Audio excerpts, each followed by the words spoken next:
We're showing 100 years of election night losers. This is, you know, believe it or not, John Kerry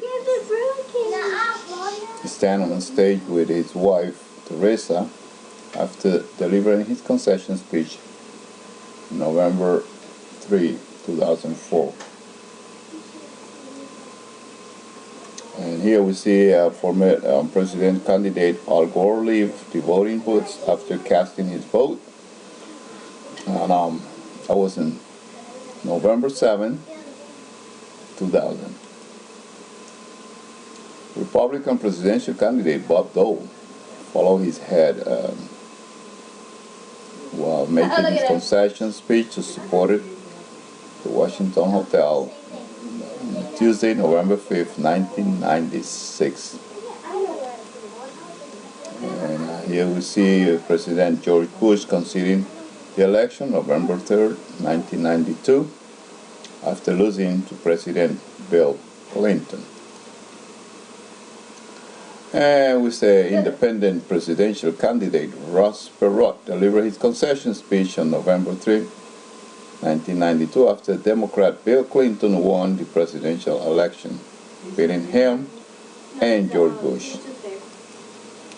And Democratic presidential candidate Michael Dukakis wiped his upper lip during the first presidential debate with his opponent, U.S. Vice President George Bush, in September 25th, 1988.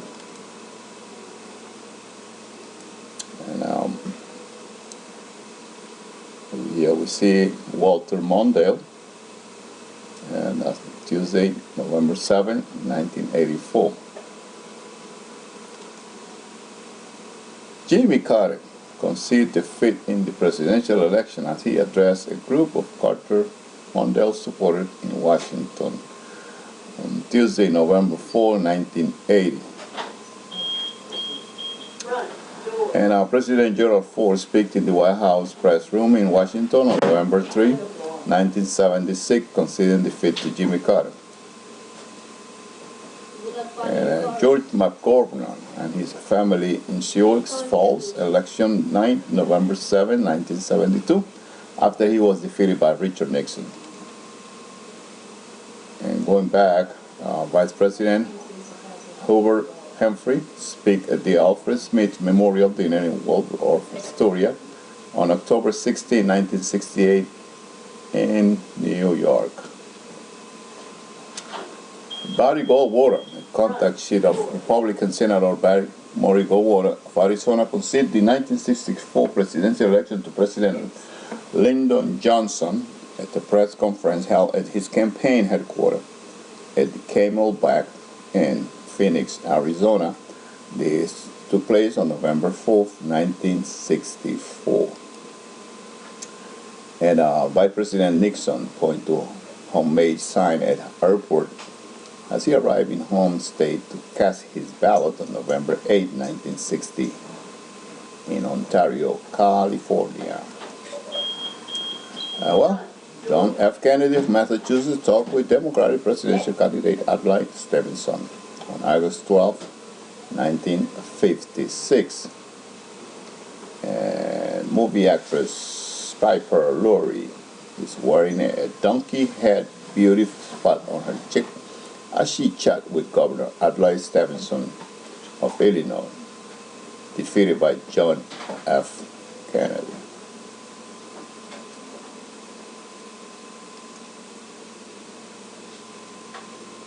Well, we're going to leave that. This Thomas, 1948, we don't want to go that far. So if you guys really want to see 100 years, actually I probably could just go like this, you know, and I could go like this, and you figure out who the loser are. Just by the expression of their face, you can see this is Wendell Willkie in 1940, Al Landford, 1936, and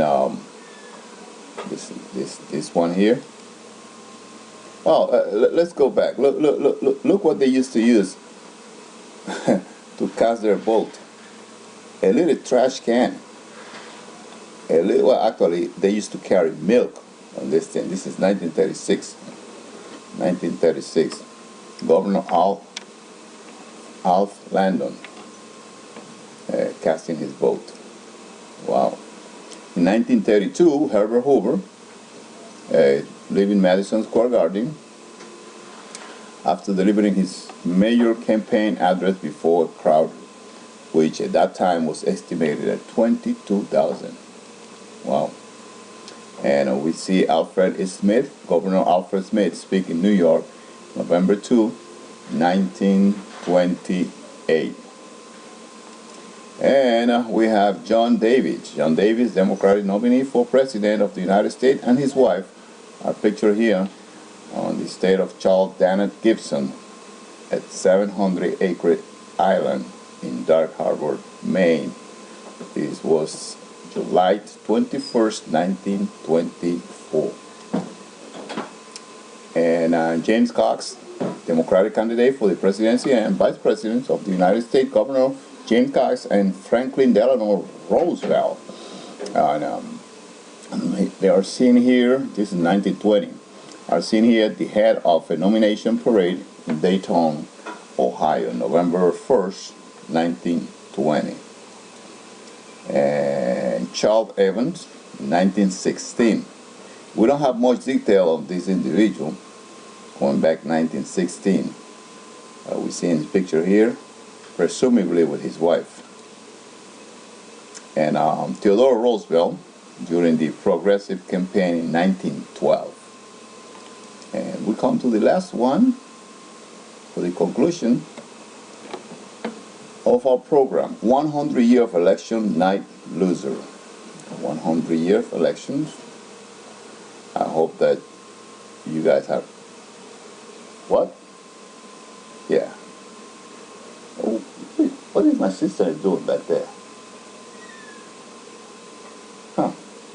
Anyway, adios, hasta la vista, babies.